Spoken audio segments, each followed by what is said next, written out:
Doon na lang ako sa sofa.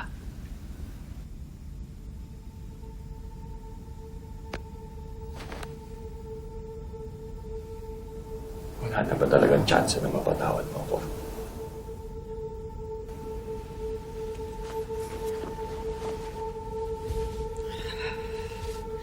Alam mo, Martin, hindi ko alam.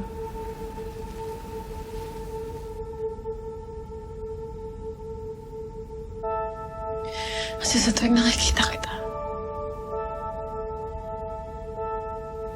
makikita ko kayong dalawa magkasama.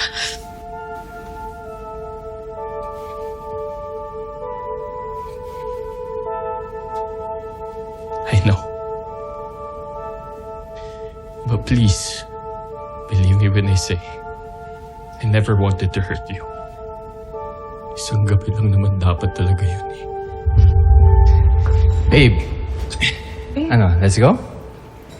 I wish I could, Martin, but may pinapatapos sa akin si Director Franco, so... How about bukas mo na lang gawin yan? Mamuna ka na. Kailangan ko tapusin to. Okay?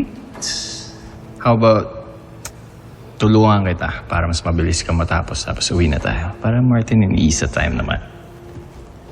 Kaya ko na to. Kita naman tayo sa bahay. You promised. Sige na. Kita naman tayo. Mamuna ka na. Babe.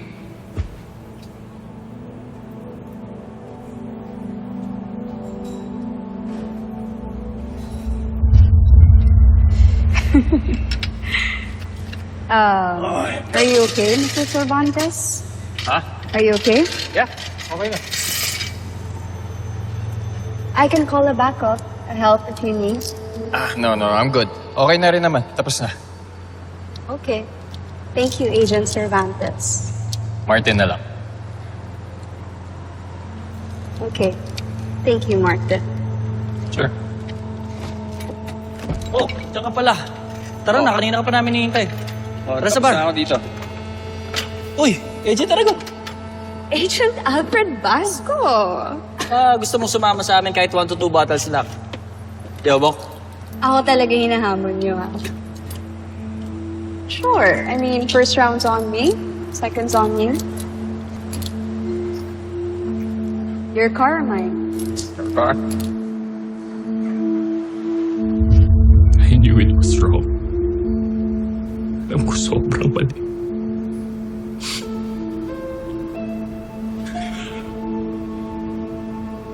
But I enjoyed it.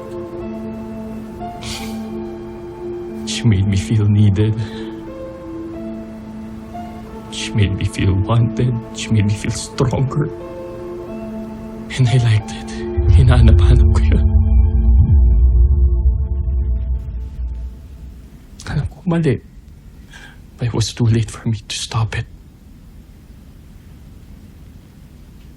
Hindi ko na naisip kung gaano ka masasaktan. But I know that now. Sobrang pinagsisisihan ko na nandito tayo dahil sa akin.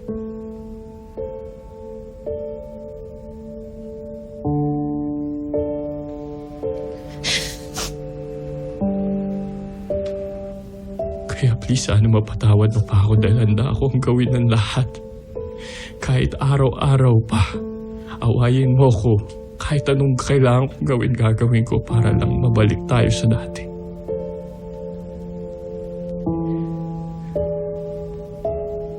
Kahit ano gagawin ko, mabawi lang kita.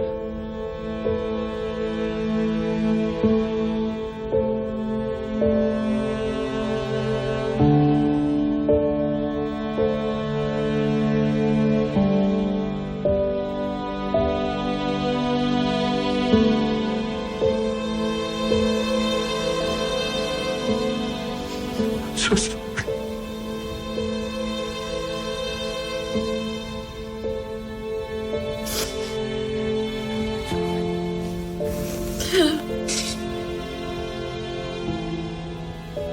Hindi pa. Hindi pa, Pisa.